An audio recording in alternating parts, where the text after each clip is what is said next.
Hey everybody, my name is BZ or Bazelis and welcome back to another video. Today we're talking about Halo Infinite at E3, my thoughts and opinions on the subject as a whole, and overall what Halo really meant at E3 this year. So yeah, if you guys enjoy this video, please subscribe down below and leave a like because you know you like to listen to this magnificent voice, let's be honest.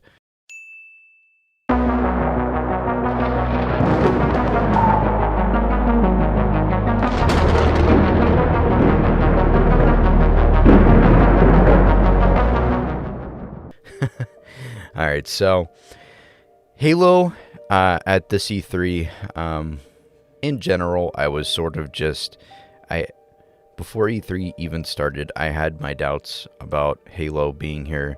I was like 80% sure that Halo was just going to blow under the water. Not that it was going to be bad or anything, or just people weren't going to care about it, you know, it was just going to slide under the water, and it was just going to turn out to be just another game. I think the last time I remember Halo getting this much attention was Halo Reach. Everybody was really into that game. Everybody thought it looked great. It was really popular. But that's the last time I remember just like Halo in general getting so much attention. As a Halo fan, I've been playing the game since I was a kid and sitting there, you know, playing Forage on Halo 3 or custom games or playing multiplayer. And overall, those are some really fun memories, and I don't think anything can go back to the nostalgia we once had. Everything is new, everything has to be fresh, and they found a way to somehow bring old Halo and modernize it at the same time. And that was something I was sort of expecting. I was curious about what 343 was going to do with Halo in general in terms of multiplayer, just because they've really tried everything. They tried mixing up the formula, and it didn't work for them. But I was really interested to see what they were going to do. And really, it turned into this sort of Halo Classic multiplayer experience, but with elements mixed from pretty much every Halo game. So in terms of mobility, sort of Halo 5, you know, like clambering and sprinting and whatnot. The sprint feels pretty similar to I think what Halo 5 was, and like the sliding does too, based off the gameplay. But yeah, I think it's its own formula. I really do. And in general, I thought Halo at E3 was just insane because it's been a long time. It has, and I wasn't expecting much going in, and I'm going to keep saying that because this is completely unscripted, so just bear with me because I'm going off the top of my head. And yeah. So I think a major factor of why Halo had so much attention drawn to it was because of the free-to-play aspect.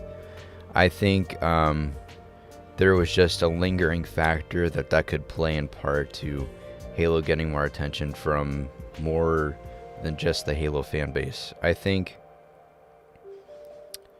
it's really important that Halo just branches out of the community that it knows, but also keeps it condensed at the same time. Like, we could play it and be, you know, very familiar with it and love the game to death, but it's also important that we get new people because, God, I can't tell you how many times as a content creator where I stream Halo or anything like that, and you know, there's people that are like, oh, what is this game, or what game is this, or something like that, because people don't know. Halo 4, Halo 5, Halo MCC sort of slid under that radar. You know, Halo MCC sort of brought itself back up over time, but it sort of slid itself under that radar. People, you know, didn't care for it. You know, they just didn't give it the time of day, and I don't blame them because Halo 4 and Halo 5 were good in some aspects, but they were also subpar. So I don't really condone people to respect those games at all because, you know, aspects, you know, for me as a Halo fan, I love Halo 5's arena, and I think Halo 4's campaign definitely had some strengths to it, and it was cool to see that when I watched the campaign little debut thing that they had at E3 this year. It wasn't really a debut, but it was just sort of like a snippet, and they had the other Cortana. I think they got it from Shadows of Reach or That's what everybody's speculating. But that Cortana in general sort of had like this dislink with Chief, and it was really apparent. And it sort of just brought me back to Halo 4 when that relationship between Chief and Cortana was right in front of our faces, and it really, really was apparent, you know? It really hit me right there, and I was like, wow, this is really good storytelling. Because it's amazing. After Halo 5, I sort of, I don't know. The story wasn't that great. So to see it sort of hinting back at this, like, relationship between Chief and Cortana was pretty cool. Overall, the multiplayer, I think, it's pretty cool. You know, because as much as I like Halo's Arena and, like, the competitiveness of this, I think this keeps the overall formula of how Halo's, like, going to be super competitive. I think for the casual player, it would be super, like, easy for them to get into as well, especially with, like, the training and the, what else is there? There's the bots now people can do. There's all kinds of stuff, and it's crazy. Bots are being added in Halo Infinite, and just think, you know, what people could do with bots in Forge. If they allow people to use bots in Forge, like spawn them in and stuff, that would be so awesome. Just imagine, like, of all the maps people can make.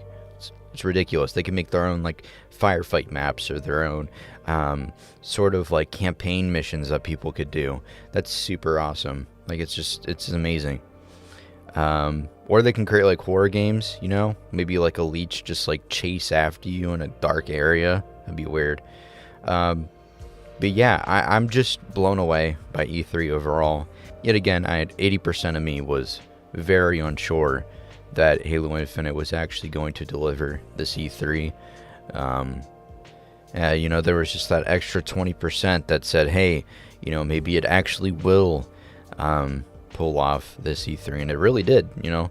I think that extra 20% of curiosity that every person in the Halo community had in terms of Halo Infinite, really, in general, even if it was 50% curiosity, like, it really paid off. People are happy. I'm happy with what was shown.